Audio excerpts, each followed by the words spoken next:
É uma alegria que se renova estarmos reunidos em torno de mais uma página do Evangelho de Jesus.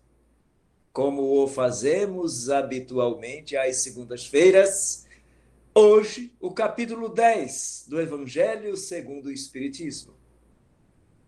Vamos estudar dois tópicos deste capítulo que é intitulado Bem-aventurados aqueles que são misericordiosos. Item número 1. Perdoai, para que Deus vos perdoe. 2. Reconciliar-se com os adversários. E eu convido você para que fique até o final.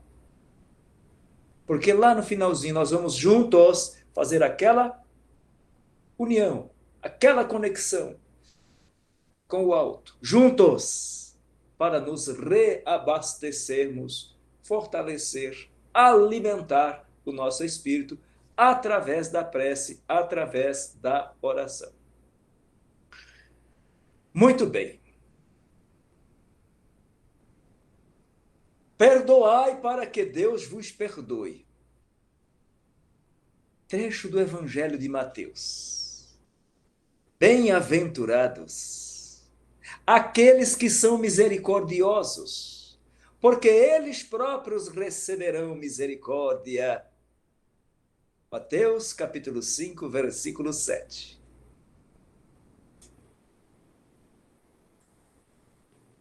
Vamos começar refletindo sobre esta frase, sobre esta lição.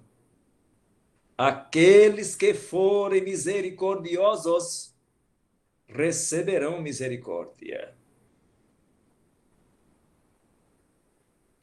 E eu pergunto aqui para nós neste momento, e o que é misericórdia? Já que a proposta do Evangelho era para que sejamos misericordiosos, para que assim recebamos do alto misericórdia para conosco. O que é misericórdia?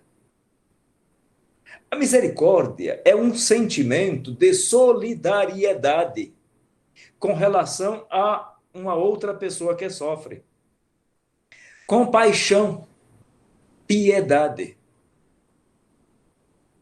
É o ato concreto de manifestação do sentimento, como o perdão, como a indulgência, a clemência, sem prejuízo da responsabilidade daquilo que o outro fez. A responsabilidade é dele. Porém, Jesus recomenda que nós nos compadeçamos da sua dor. De modo que solidariedade é interessar-se pelo outro, que é a essência do que Jesus ensinou para a humanidade, de importar-se com o outro, que nós nos lembramos tanto aqui nos nossos estudos. É interessar-se pelo outro e, não é? Ou e contribuir para minimizar o sofrimento do outro. E nós já podemos observar essas reações ou esses comportamentos que acontecem, e eu disse reações, que acontecem, por exemplo, em situações de catástrofe.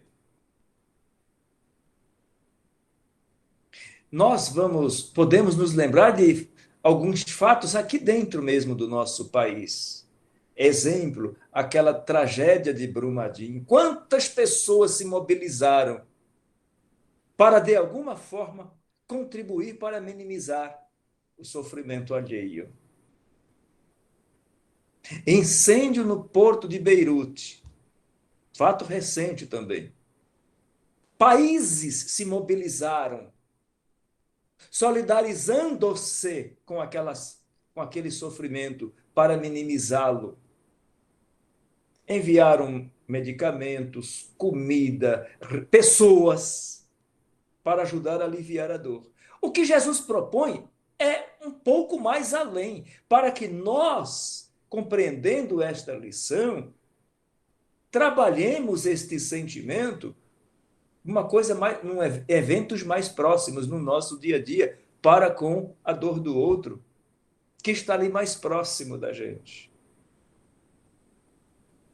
Era disso que Jesus falava. Num outro trechinho ele ensina: se vós perdoardes aos homens, e aqui eu acrescento, às pessoas, as faltas que elas fazem contra vós, vosso Pai Celestial que está nos céus perdoará os vossos pecados, as vossas faltas. Se vós não perdoardes àqueles que vos ofenderam, vosso Pai Celestial que está nos céus também não perdoará os vossos pecados.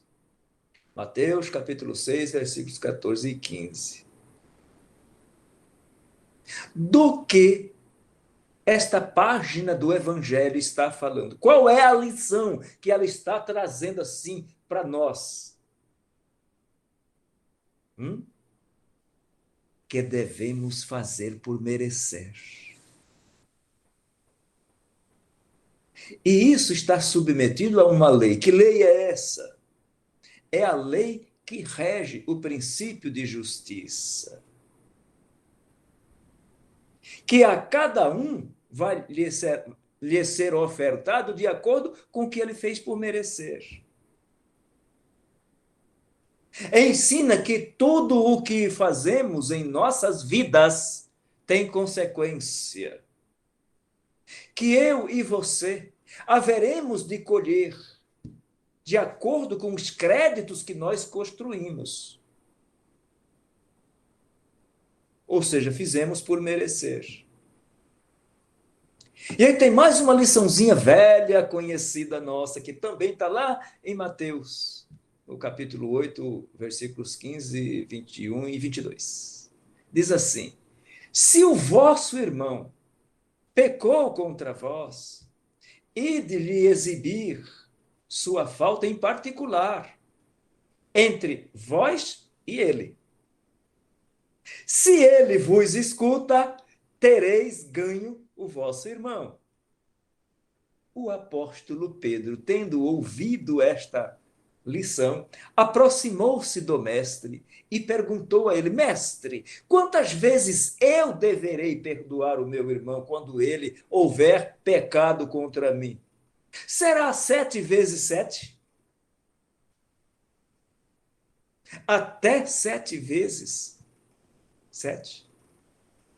Então Jesus respondeu ao apóstolo: não vos digo até 7 vezes, mas até 70 vezes 7 vezes.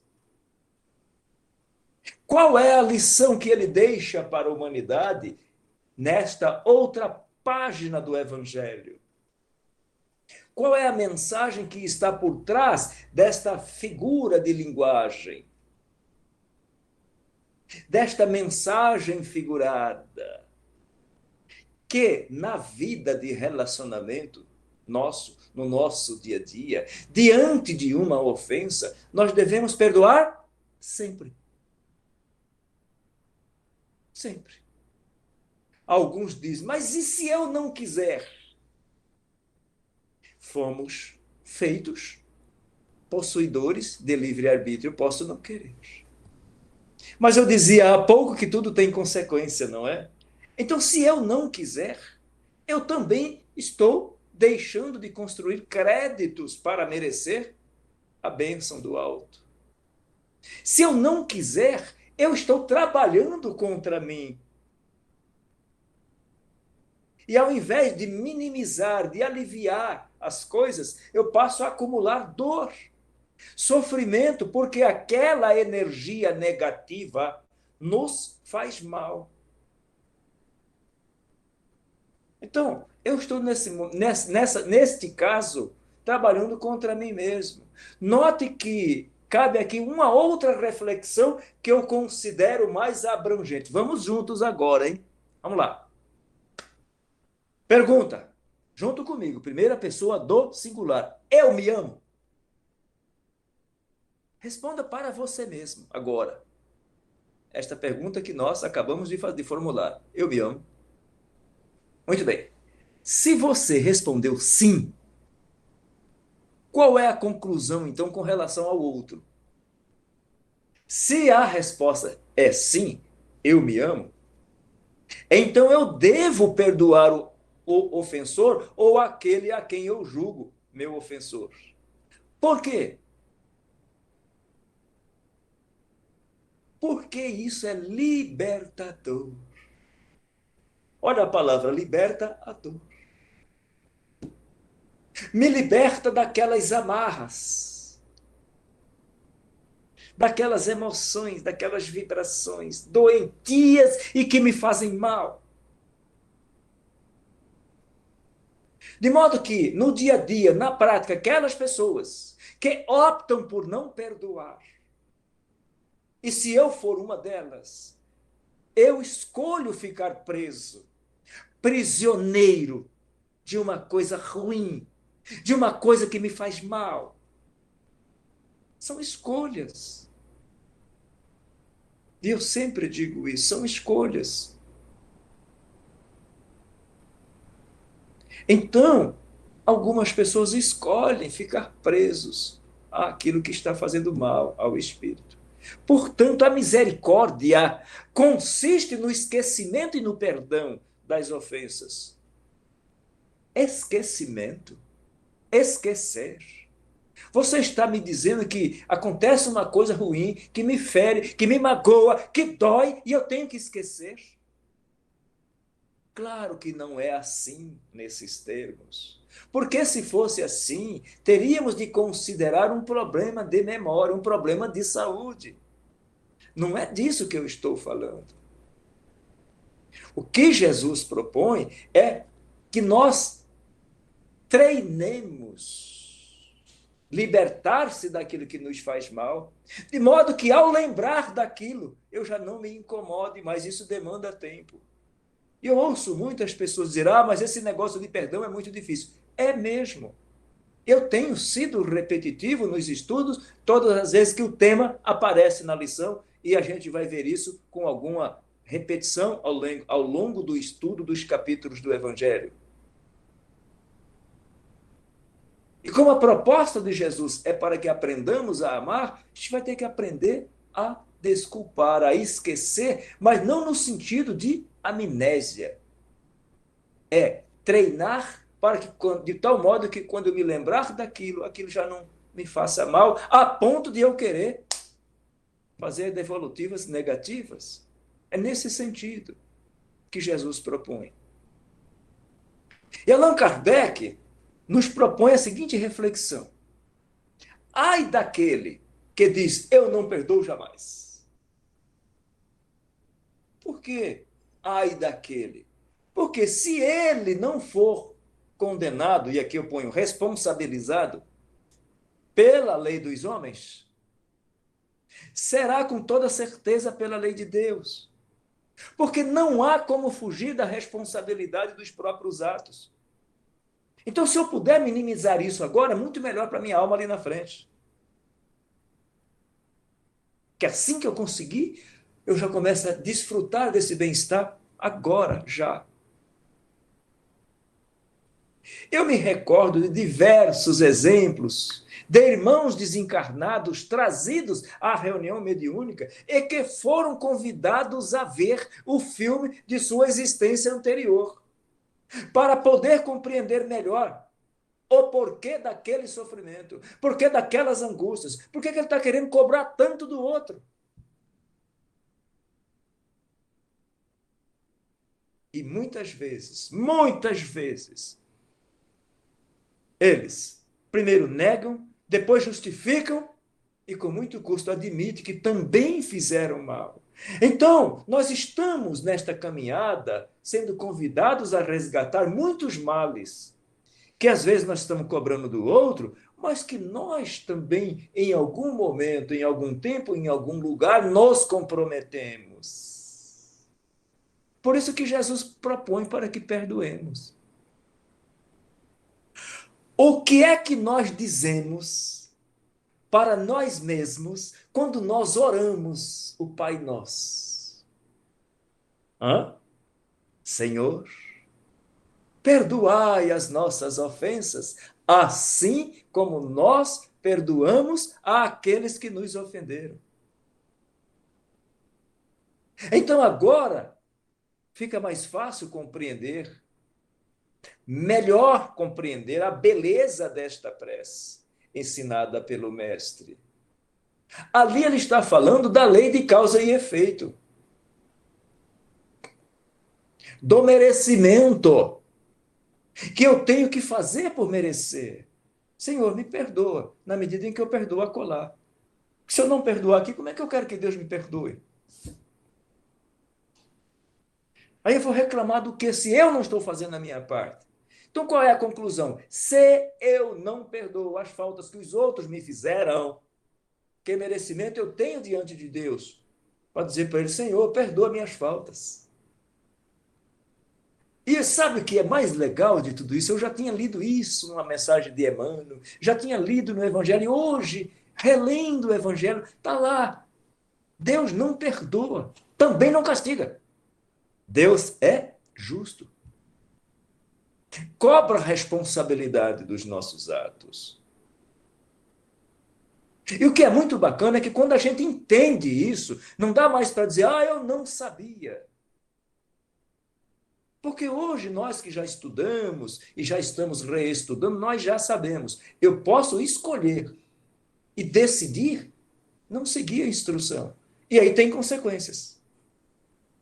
De modo que o que é cobrado de nós é responsabilidade pelos atos que nós deliberamos fazer. Então Deus dá a cada um segundo aquilo que nós realizamos, de acordo com os créditos que nós vamos adquirindo ao longo da nossa caminhada.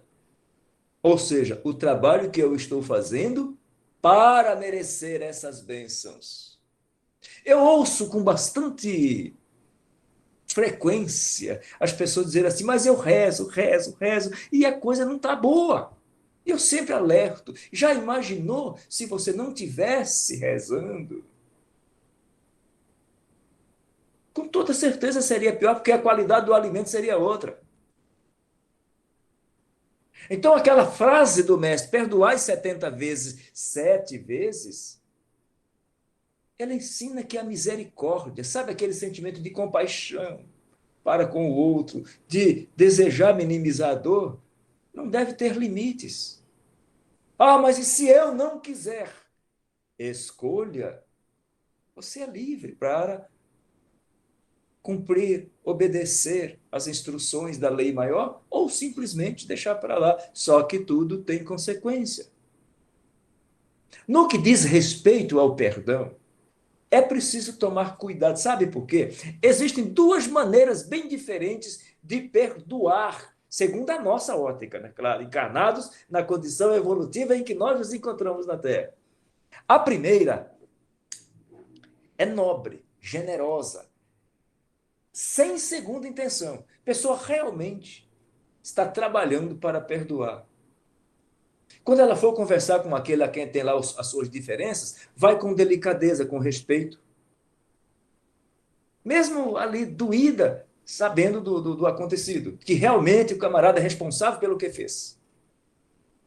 A outra é uma maneira muito ruim, que já ouvimos com toda certeza, muitos de nós já ouvimos pessoas dizerem, com relação a é aquele perdão que irrita o outro ao invés de pacificar uma situação.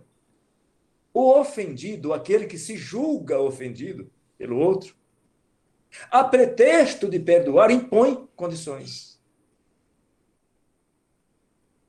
E o Emmanuel, numa prece que nós já fizemos juntos algumas vezes e vamos fazê-la outras tantas vezes, propõe quando orarmos, Senhor, Senhor, que eu não imponha condições, perdoe sem impor condições, porque isso é humilhante.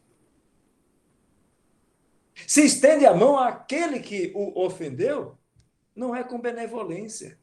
Faz com ostentação, de preferência, perto de outras pessoas para dizer, eu sou generoso. E nesse caso, não há a chance de uma reconciliação, é quase nenhuma. Porque irrita e aborrece ainda mais o outro. Então, o que é que Jesus quis dizer? Reconciliai-vos com o vosso adversário. Lá no Evangelho de Mateus, capítulo 5, versículo 25 e 26, diz assim: reconciliai-vos o mais depressa possível com o vosso adversário, enquanto estáis com ele no caminho, a fim de que o vosso adversário não vos entregue ao juiz e que o juiz não vos entregue ao ministro da Justiça e que não sejais aprisionado. Eu vos digo em verdade que não saireis de lá enquanto não houverdes pago até o último ceitil. Ou seja, nós não dizíamos há pouco que ninguém consegue fugir da responsabilidade dos seus próprios atos? Ninguém consegue.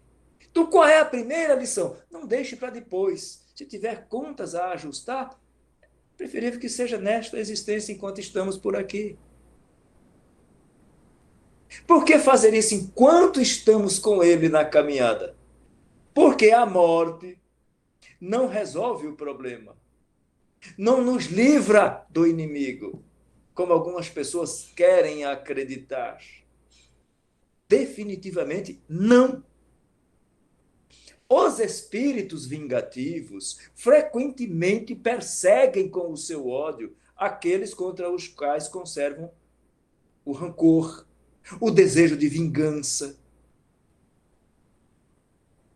De modo que aquele provérbio que diz assim: morto animal, morto veneno, não se aplica ao homem. Não se aplica. Porque o mau espírito, que é um ser inteligente, livre da matéria, tem mais facilidade para atingir o seu inimigo, ainda preso na matéria, e assim atingi-lo em seus interesses ou em suas afeições. Eu me recordo que recentemente atendi em um trabalho mediúnico um espírito que estava provocando um, um distúrbio danado em uma pessoa encarnada, que nos procurou ajuda em nossa casa espírita. E então nós convidamos aquela criatura para, no nosso momento de oração, entrar em prece, e nós fizemos um pedido de auxílio, de socorro em favor do encarnado e dos desencarnados que estivessem ali. Embora não pudéssemos ver, assistimos às consequências, o destrambelhamento que estava acontecendo naquela família. E a entidade foi trazida para uma conversa, para um diálogo no trabalho mediúnico. E ele chegou muito bravo, porque ele disse assim: vocês me tiraram de lá. E eu perguntei para ele: mas por que e para que você precisa ficar lá? Sabe o que ele me disse? Que ele queria arrumar um jeito de levar a criatura ao desencarne, para que a criatura desencarnada fosse uma presa fácil para ele, que já estava do outro lado há muito tempo, já conseguia trabalhar como um espírito desencarnado, e outro recém-desencarnado seria uma presa fácil. Então, quando eu coloco aqui que o inimigo desencarnado pode atuar mais facilmente no encarnado, trago também este relato recente de que muitas vezes ficam na espreita para que ocorra um desencarne, para ele fazer, segundo os seus pensamentos doentios, fazer uma cobrança sobre o seu inimigo. Então, é uma miopia, uma limitação do entendimento. Quanto mais ódio, quanto mais raiva, mais veneno. A raiva e o ódio que eu destilo no outro faz mal a mim mesmo. É um veneno que eu bebo pensando que vou matar o outro. E com esses esclarecimentos, nós vamos acolhendo e encaminhando essas criaturas para as colônias da espiritualidade, e os encarnados se melhoram quando adotam uma mudança de comportamento, implantam o culto do evangelho no lar, vem assistir às palestras do evangelho. Se não toma parte no presencial, participar do fortalecimento no nosso momento de oração. Tudo isso é remédio para a alma. Só que muitas pessoas não conseguem sobre as mais diversas dificuldades que vão surgindo. Então, isso pode causar esse enfraquecimento da proteção espiritual que a gente tanto necessita, mas Jesus ensinou que eu tenho que fazer por merecer. Então, vem daí a causa da maioria dos processos obsessivos. A hora de perdoar, então, é agora, enquanto estamos todos envolvidos por aqui. E você deve estar se perguntando, e por que Deus permite isso? Para cobrar responsabilidade pelo mal que ambas as partes fizeram em algum tempo, em algum lugar, um ao outro. Ou se não fizeram mal, por terem faltado com a caridade, o que já é o mal, quando optaram por não perdoar. Vamos lembrar? Tudo tem consequência. Pode, porém, tudo tem consequência. Para a tranquilidade futura do espírito, o mais importante na vida presente é reparar o mais depressa possível os erros cometidos contra o próximo e especialmente perdoar o inimigo antes de desencarnar. Esta é a recomendação de Jesus, é a instrução clara, cristalina do Evangelho. Ah, mas é difícil. Claro, claro que é difícil. O perdão é uma ferramenta feita para as situações difíceis. É essa ferramenta que nós devemos usar. Porque é da lei que nós colhamos o fruto da semente que semeamos. Portanto, Deus não permite que aquele que perdoou seja alvo de uma vingança. Então, que tal treinar? Nós estamos numa condição evolutiva, neste planeta de provas e expiações, onde o convite é para treinarmos e treinarmos e treinarmos o que Jesus ensinou. Para começar a colocar em prática, ore por ele. É o que dá para fazer. Me recordo que alguém perguntou num dos nossos estudos anteriores: o que fazer quando uma pessoa nos faz o mal?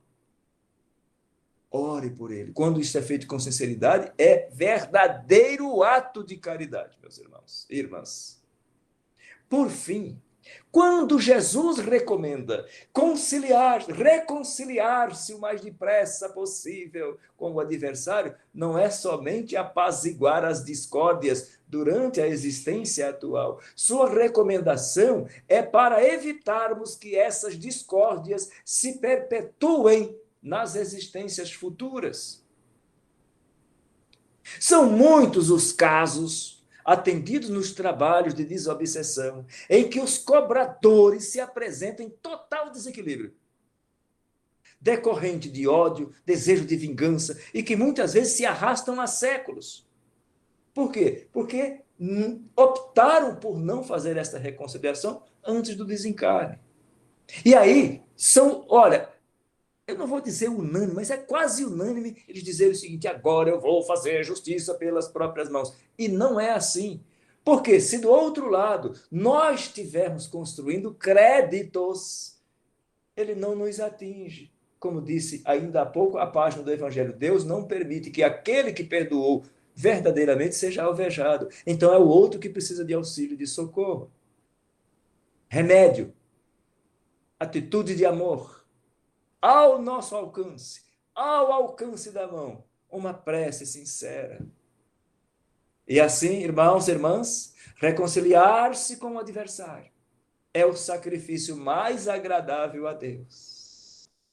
Diz o trechinho do Evangelho: se, pois, quando apresentardes vossa oferenda ao altar, vós vos lembrardes que vosso irmão tem alguma coisa contra vós, deixai a vossa oferenda ali. Não deposite ainda, não. Vá se reconciliar primeiro com ele, com aquele vosso irmão. E aí, depois de feita essa reconciliação, faça a sua oferenda. Qual é a lição que está aqui? Ao pé da letra. Comprar a paz da consciência não resolve. Isso não funciona. Porque seria uma hipocrisia eu fazer ofertas generosas do ponto de vista material e não ter a coragem de me libertar dessas amarras e alimentar uma contenda com o inimigo. Não ter coragem de perdoá-lo. Então Jesus propõe libertar-se dessas amarras que tiram a paz, que atrapalham a qualidade do sono. Ah, mas e aquelas pessoas que não sofrem com isso? Tem gente que ofende e não está nem aí.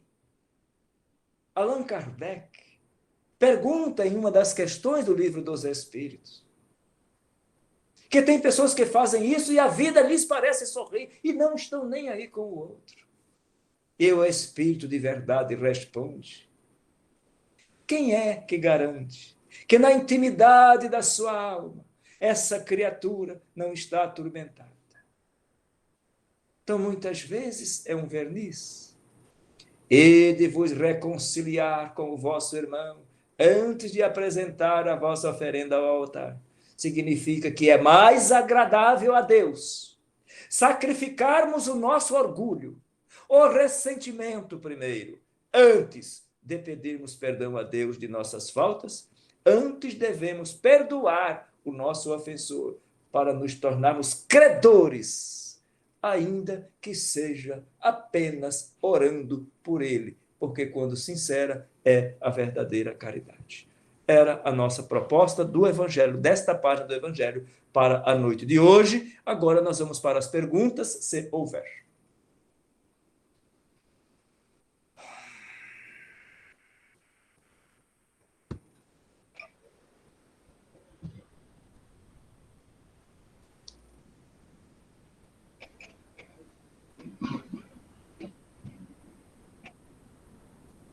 Senhor Gris, Sim. boa noite.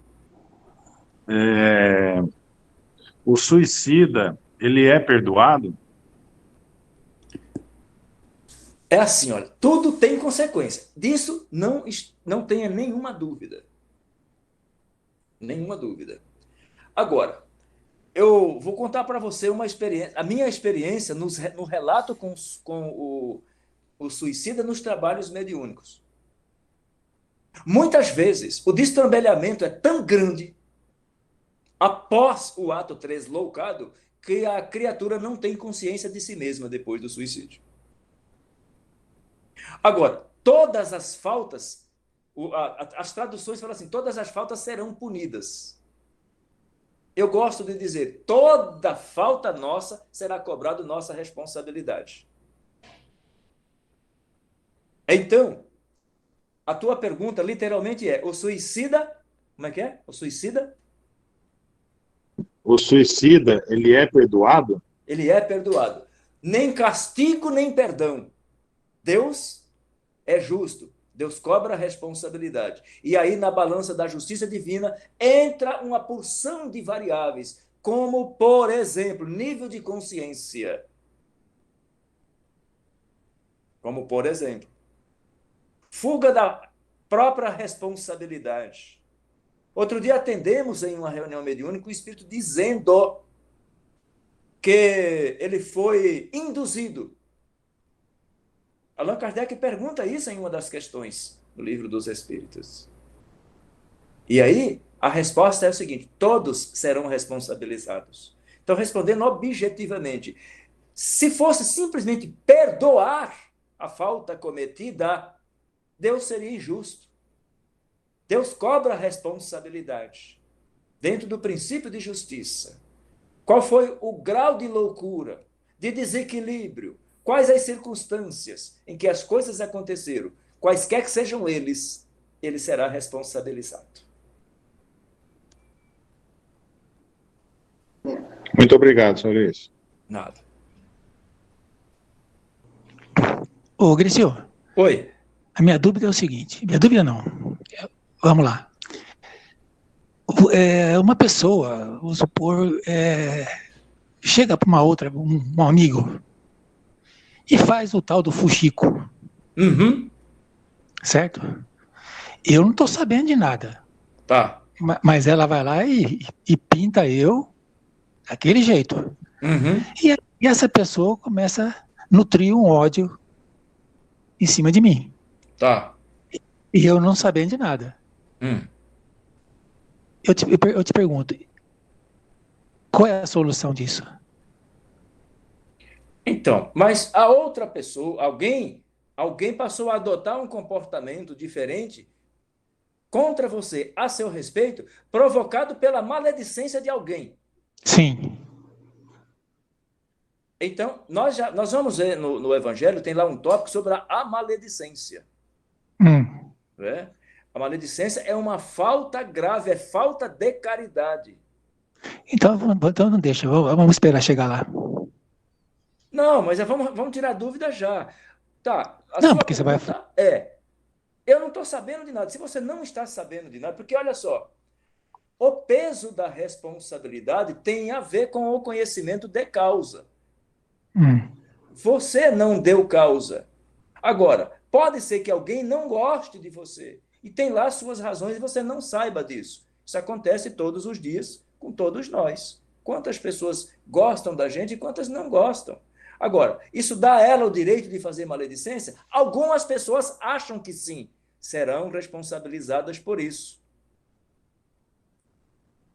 Porque é falta de caridade. É, digamos assim, é uma afronta à lei moral, portanto, um pecado do ponto de vista da palavra mais popular conhecida nossa. Ou seja, é uma infração à lei. Será responsabilizado. Mas como é que eu fico nessa história?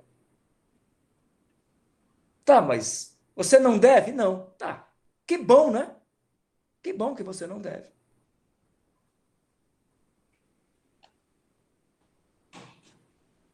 Eu Sim. recomendo sempre, porque está lá no Evangelho, que nós oremos para que Deus nos dê a força para bem procedermos, ter a paz da consciência, do dever cumprido e um sono muito tranquilo, de ter feito sempre o nosso melhor.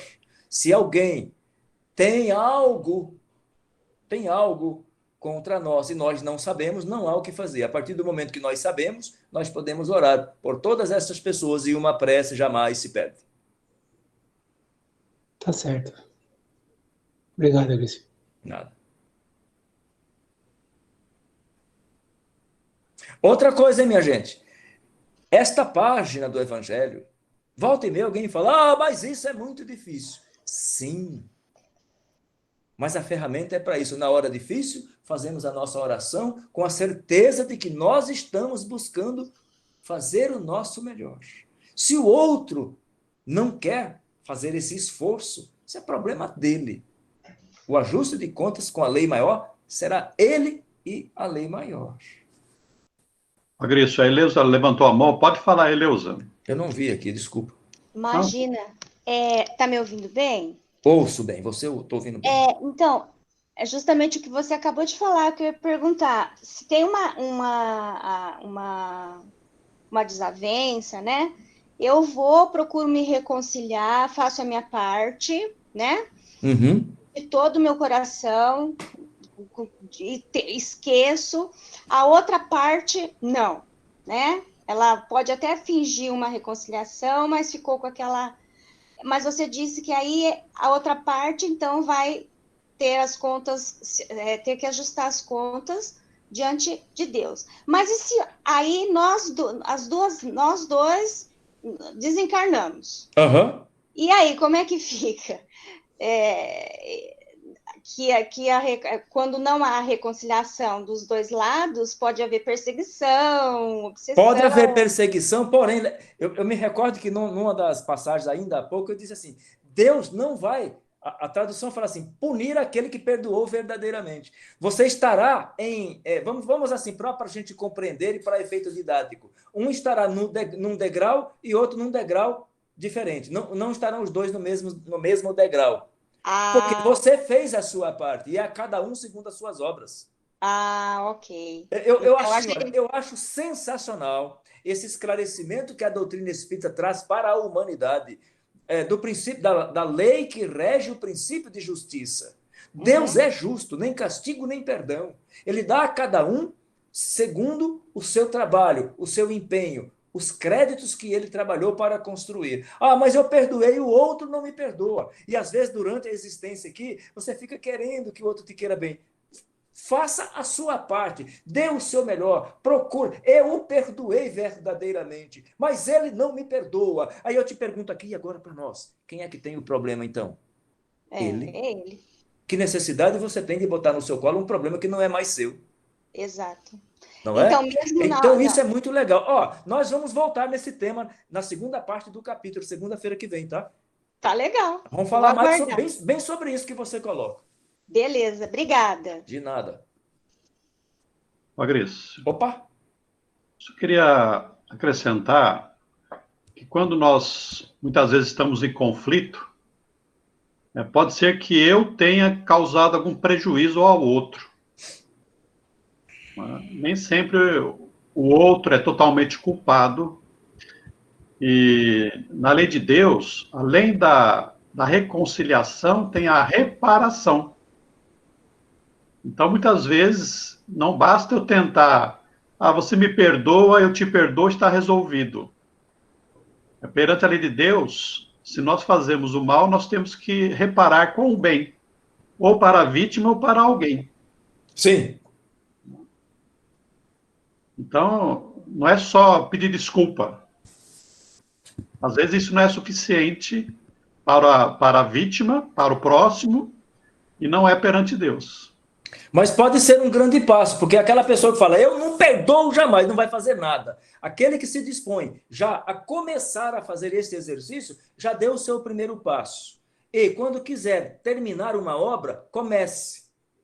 Gosto de dizer isso porque dentro do calendário aí, da cronologia mesmo do tempo, dá para a gente ver bem isso. Você começa uma obra que vai demorar meses. Quando você menos espera, concluiu. Assim, nos nossos relacionamentos, nas situações difíceis, é importante que conheçamos os recursos. Nós que temos acesso a esses esclarecimentos extraordinários, trazidos pelos benfeitores, quando da codificação da doutrina espírita. E aqui, com a nossa vivência e de outros tantos companheiros, quantos casos Chico Xavier traduziu e foram anotados em livros, quantas vivências temos tido nos trabalhos mediúnicos e quantas dores são aliviadas a partir do momento em que a pessoa opta por realmente fazer o melhor de si. Vai ter o momento da reparação, da expiação, da reparação, vai, mas é preciso dar o primeiro passo, treinando, exercitar o perdão.